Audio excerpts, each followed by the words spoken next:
sharcan wa caqlan wax caqliga galaya maaha in qof iyo laba kaliya intay meel istaagan yiraahdaan shir baan ku qabanaynaa meel waxa ka dhalan karana aan dawladdu waxay mas'uul ka tahay amniga iyo nabadgelyada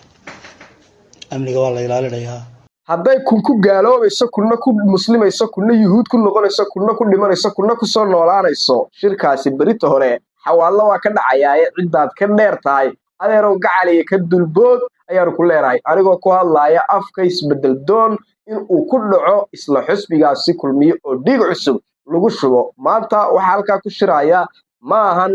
wax kaliyaata oo beel kaliyeed gaar ah oo habar wal matala dhamaantood bala habar walna waan ogsoonahay inuu san qaadin hotel iyo inuu san qaadin garoon kubadeed habar wal waa beel ilaahay tasikahay miisaan iyo mugba uu culus uu ka badiyay boqolkiiba boqol marka halkaasi waxa ku shiraya waa isbedel doon kuwa iyagu ah oo beesha maanta ka soo jeeda oo habar awal ah haddii aad laba shakhsi amba afar shakhsi adigu aad u arkaysana berito laba waad arkay inay afar yihiin iyo inay ay shan yihiin gaara iyo inay yihiin dad la dhageysto iyo inay yihiin dad aan la dhageysanaynin waqtiga ayaa ku sheegi doona baa ku leeyahay barsaabkaasow awlaraan ogsoonay barsaab ku xigeenkaagu inuu ragaasi ugu horeeyo sultaan sabayste inuu ku eedeynayo la sida hablaha yaran loo ooyo waxa ka qurux badan in la dagaalamo marka waxaad u socotaan waa boqolkiiba boqol sidoo u dhiige u daadan lahaa rag ka shaqeynaya maanta didku inuu dhigdaato ayaa tiidin ka saddex ka sheekeynaysan nabad hala dhowro dadkaasi aan leedihiin ma shiri kartaan oo xor ma tiidin ma gumaysbe ay koos noolyiin adeerow gacaliye waxa nabadda diidaya ee carqalada wada in nabad xumada iyo amniga nabad xumada ka shaqeynaya waa adiga barsaabko iyo cid kasto ka amar qaadata hadalka inaad ka meeraysato ma haboona maalin hore ayaynu arkaynay barsaab ku xigeenka gobolka Maroodijeex oo isaguna lahaa waxa ka habooneed in islaabaha lala oo isagu ku dhiga hadlaaya isla sultaan sabayste waxa ka qurux badnayn in la dagaalamo qoriyo la qaato oo nin raga oo ma qaarahe inuu ooyo kana maanta waa ka taagan boqolkiiba boqol shirkaasi dhici maayo shakhsiyaad koobani ay iyagu ay wadaan iyagaana mas'uuliyadaasi walibana qaadaya halka wixii ka dhaca ayaa hadalkiisa uu sii raaciyay oo mas'uuliyadda dawladda aba xukuumaddu ma qaadi doonto dadka amnigooda iyo nabadgelyada dawladda ka mas'uul gorgortana laga gali maayo fidnada ka dhalatana dawladdu ka mas'uul maahay fidnada waxa ka mas'uul noqonaya oo ilaahay la kula xisaabtamaya waa cidii soo abaabishay boqolkiiba boqol waa rag ka bareersan halkaasi in halkaasi ay dhibaato ay ka dhacdo haddaba maxaa maanta la isku hayaa in hadalku weelku yahay loogu tago ayaa boqolkiiba boqol qurux badan waxa ka codsanaya fadlan muuqaalka la sarto siira share kareyso halkani xaqiiqada waxa maanta la isku hayaa ayaan rabaa inaan bulshada intaan fahansaneyn ay ka daba geeyo shirkani halkaasi ka dhacaya ma beesha habar walba khaas uu yahay waa maya ma habar walba dhanba ku shiraysa waa maya waxa halkaasi ku shiraya waxa weeyi iyagu qolo kamid ah isla beeshaasi habar wal oo iyagu ka soo horjeeda isla xisbiga kulmiye hogaankiisa misre doonaya inuu shirweynaha xisbiga kulmiye ay qabtaan ina Soomaale iyo ina kaahin qolana boqolkiiba boqol habar wal ahi waxa ay kula socdaan ina kaahin iyo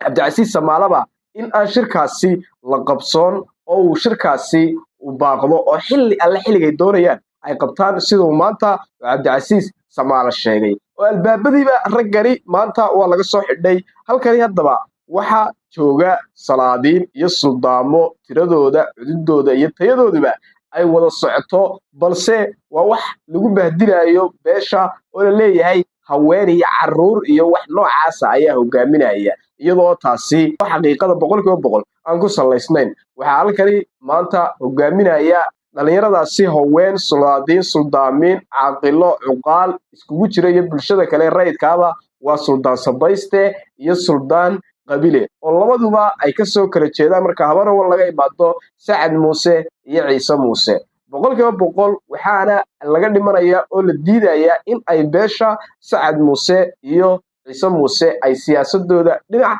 ay wada jeediyaan oo ay ka badbaadaan godkii ay ku dhaceen garxajiso 30 sano ka hor ee ay boqolkiiba boqol ay ka soo baxeen 2024 oo maanta waxa la rabaa isla xisbiga kulmiye in lagu shaambadeeyo in ay sumeerawal ay kaligood ay iyagu ay leeyihiin doodo meeshaasi maba taalaba sababtoo ah sumeerawal maanta isagu xisbigaasi waxa uu soo saaray ha ugu badnaado codkii ugu badnaa ha siiyo laakiin qabaa'ilo kale ee Soomaaliland oo dhan baa xisbiga u codeeyay oo waa caadi inuu deegaano uu codku mar walba uu bato uu deegaan kale uu kaga bato marka waa wax iska caadi taasi haddaba boqolkiiba boqol waxa maanta halkani ku dagaalamaya maahan wax la yiraahdo sumeerawal oo maanta la rabo in lagu dhijiyo xisbigaasi kulmiye oo laga dhigo xisbi qabaa'il uu leeyahay si uu aakhirahe ugu dhaadhaco marka boqolkiiba boqol kuwa ka shaqeynaya in xisbiga lagu dhijiyo qabaa'il waa kuwa maanta iyagu doonaya inuu shirweynahani uusan qabsoomin ina kaahin iyo ina Samaala ina kaahin maanta beeshiisi gacan uma jirto sidoo kale Cabdicasiis Samaale maanta beeshiisi gacan uma jirto oo waa kuwa maanta boqolkiiba boqol uusan kula socon wax walba oo iyagu maanta kuwii dadkii soo doortay soo saaray oo xilkaasi muu haysteen haddaysan dadkaasi ilaanu codaynine waa ka maanta isagu qayb dhan oo kamid ah oo kuwii ugu laxaadka weynaa ee ugu mugiin miisaanka lahaa waa ka soo horjeeday taagane haddana aqliyadiisa siine aniga tolkay meelaha ay kaga tageen male oo waxaan u maleynayaa tolkii wuxuu yaqaanaa afarta qof ee maqsinkaasi kula jirta iyo cidda iska aamusan ina kaahin iyo Cabdicasiis Samaale hal mid baan lay adeerayaal haddaad maanta doonaysaan inuu xisbigu sharaftii iyo sumcaddii uu lahaa iyo meeqaamkii uu lahaa uu dib u soo yeesho uu soo noolaado waa in aad dhiig cusub ku shubtaan ambaba se aad idinku si sifa sharciya la idin doortaa waxay taasina imanaysaa wax kasto maanta taaganna waxay imanayaan lagu kala meermaya waa inuu shirweynahaasi xisbiga aad qabataan boqolkiiba boqol qolada maanta idinka soo horjeeda ay hogaaminayaan Suldaan Sabayste iyo Suldaan Qabile ee dhalinyaro leh ee haween leh ee cuqaal kale leh ee siyaasi leh cid walba maanta taageersan isbedel doonka inuu ku dhaco hoggaanka xisbiga kulmiye hogaaminaya waa kuwa inaad dhageysataan oo aad shirweynahana aad qabataan si haddii la idin doorto si xor iyo xalaala ay halkaasi ay way ku qasbayeen marka inay idin taageeraan laakiin haddiiba aad shirki aad qaban weydaan shirweynihii waxaad ka shaqaynaysaa in dhibaatadu ay sii saa'id noqoto boqolkiiba boqol shakhsi ka mid ah shakhsiyaadka ka soo jeeda beesha Abarawal oo Maxamed Xasan lagu magacaabo ayaa qormo aad u cajiib ah halkani Facebooka bulshada ku xidhan kula wadaagay qormadani ayaa boqolkiiba boqol wuxuu ku sheegay 34 sano ka hor siyaasadii ay garxajis ay godka ay la galeen ee ay 34 sano ka bacdi ay ka soo badbaadeen iyo maanta Abarawal si ayna ugu dhicin godkaasi ayuu talo u siiyay qormadani ayaa wuxuu ku soo qaatay sidii garxajis ay ugu dhaceen godka siyaasadeed 34 sano ka hor misana ay uga soo baxeen 2024 iyo wadadii ay iyagu godkaasi ay ugu dhaceen si aysan maanta Abarawal ugu dhicin Abarawal haday san ku sii socotana wuxuu ku tilmaamay boqolkiiba boqol inay godkaasi ku dhici karto markaas si ay uga badbaato beesha Abarawal 5 sano gudaheed waxa uu la wadaagay fikirkay bulshada adiga aragtidaada fikirkiisani ma kula saxsay mise waa kula qalday khaladkii khalad la mid ah araar ayuu ku bilaabay hadalkiisa Maxamed Cabdi Xasan oo qormadani qoray waxaan ka raali gelinayaa indhaha indheer garadka iyo muwaadinka ay dhibto in qalinku qoro magaca beelaha Somaliland oo dabcan ah in 34 sano kadib in la isticmaalo nasiib darro hayeeshee wuxuu noqday halbeega qura ee maanta Somaliland wax lagu fahmo waxna la isku fahansiiyo cadadii garxajis goodoonka gelisay 32 sanadood ka hor waxa magaalada Boorama ee xarunta gobolka Awdal lagu doortay Maxamed Xaaji Ibrahim Cigaal oo dabcan ahaa nin deegaanaha ka soo jeeda beesha Abarawal waxaana laga doortay Cabdiraxmaan Axmed Cali Tuur oo ahaa gudoomiyihii ugu dambeeyay ee ururkii SNM ahaana nin ka soo jeeda beesha garxajis ee uu Cabdiraxmaan ka soo jeeday waxay markiiba tirsadeen in 2 sanadood ee ku meel gaarka ahayd ee Cabdiraxmaan Tuur Allah u naxariistay lagu doortay Burco aanay beelaha Abarawal iyo Habar Jeclo la shaqeyn isla markaana ay fashiliyeen cadadaasi waxay keentay in beesha garxajis siyaasigoodii haldoorkoodii dhammaantood iyo hoggaankoodii dhaqanka ay ka midaysnaadaan waa tii dhashay nasiib darradii somalilan ka dhacday ee 1993 ilaa iyo 1994 burco iyo hargeysa heer dagaal la gaadhay. garxaajis caadadoodii waxay gaadhay 32 sannadood inay fahmaan inay ku jiraan go'doon siyaasadeed, sida kaliya ay go'doonka siyaasadeed uga bixi karaana ay tahay in jasiiradan ay isku goodoomiyeen intay ka dhex baxaan ay la yimaadaan caqli kuwii go'doonka ay ka tabanayeen la dhex galo, waana ta keentay gaashaanbuuraysigii garxaajis iyo habar jeclo ee 2024. taariikhda somalilan sida ay u jirtayna 3 nin oo qura ayaa ku guuleystay inay dhisaan gaashaanbuur siyaasadeed. mid wuxuu ahaa cigaal allah u naxariistee oo dhisay 1993 gaashaanbuurtii samaroon, habar jeclo, arab, subeerawal iyo dhulbahante. haddana 1997 wuxuu dhisay gaashaanbuurtii samaroon, harti, garxaajis, arab iyo awal. waa gaashaanbuurtii keentay in doorashadii beelaha ee 1997 uu helay 245 cod, halka Saleebaan Maxamuud Aadan Saleebaan Nuur oo la tartamayayna uu helay 80 ergo oo qura oo ahaa ergooyinkii habar jeclo.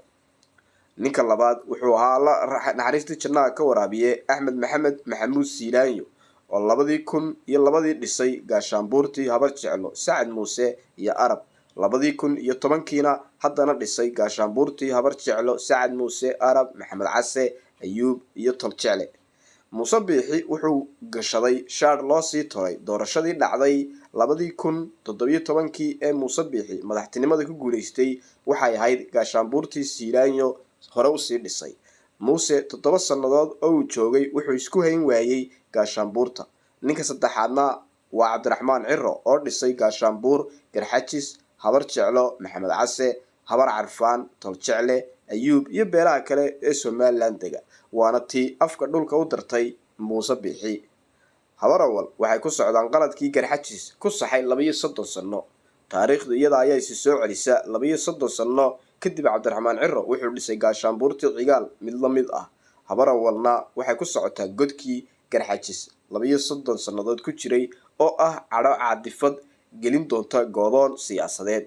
haddii se caqli jiro habar awal waxay saxi qaladkii walaalahood 32 sano ku qaatay inuu 5 sano ku qaato. taariikhda siyaasadda casriga ah ee Somaliland iyo xitaa siyaasadda guunka ee lixnadaadkii laguma hayo deegaan ama beel cadhaysan oo cadhada guul u horseeday. habar awal waxay u baahan tahay hogaamiye il dheer oo go'doon u horseedin iyo garasho ka sarreysa cadho, caruur iyo dumar dhaafi weyda. wabilaahi tawfiiq ay ku soo koobay hadalkiisa.